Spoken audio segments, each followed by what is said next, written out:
Praise the Lord. இஸ்ரவேலுக்கே விளக்கா இருந்த ஒருத்தர் இருந்தார்.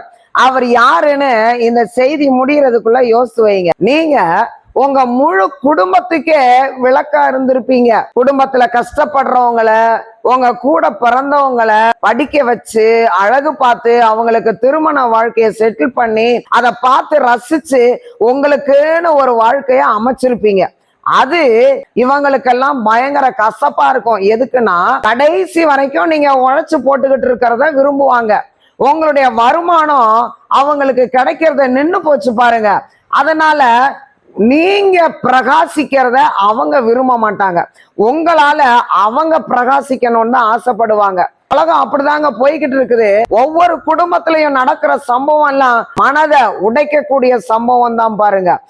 உங்களுக்கு தேவைப்படுற நேரம் உங்களுக்கு உதவி செய்யறதுக்கு அவங்க யாருமே முன் வந்து நிக்க மாட்டாங்க. உங்களால பெற்ற நன்மைய அப்படியே மறந்து போயிருப்பாங்க.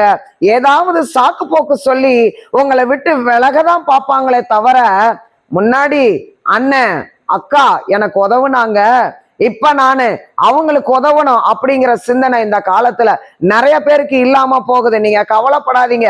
உங்க விளக்க அணைக்கணும்னு சொல்லி நிறைய பேர் ஆசைப்படுறாங்களா? ஆண்டவர் உங்க கூட இருக்கிறாரு பாருங்க. உங்க இருதயத்தின் கலக்கத்தை கர்த்தர் பார்க்கிறாரு. உங்க ஏக்கத்தை ஆண்டவர் அறிஞ்சிருக்கிறாரு. ஏசாயா 42:3 நெறிந்த நாணல் முறியாமலும் மங்கி எரிகிற திரி அணையாமலும் நியாயத்தை உண்மையாய் வெளிப்படுத்துவார் அப்படின்னு வாசிக்கிறோம். நியாயத்தை ஆண்டவர் வெளியே கொண்டு வருவாரு.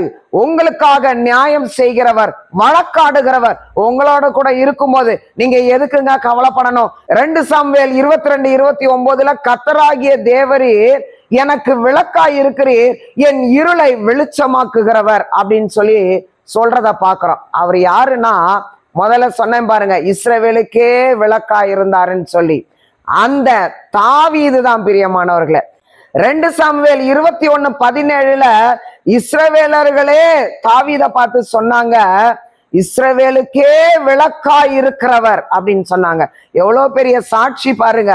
இந்த தாவீது எல்லா சத்துருக்களுக்கு முன்பாக ஜெயத்தை பெற்று கர்த்தருக்கு சாட்சியாய் நிற்கும் பொழுதுதான் சொல்றாரு, கர்த்தராகிய தேவரீர் என் விளக்காய் இருக்கிறீர், என் இருளை வெளிச்சமாக்குகிறவர் அப்படின்னு சொல்றாரு பாருங்க. இன்னைக்கு இப்படிப்பட்ட சூழ்நிலையில இருக்கிற உங்களையும் கூட ஆண்டவராகிய கர்த்தர் அணைய விட மாட்டாரு. உங்க விளக்குல எண்ணெய ஊத்தி ஊத்தி சுடர் விட்டு எரிய பண்ணுகிற தேவனா இருக்கிறார் பிரியமானவர்களே. அவரை விசுவாசிங்க, அவரை உறுதியா பற்றி கொள்ளுங்க.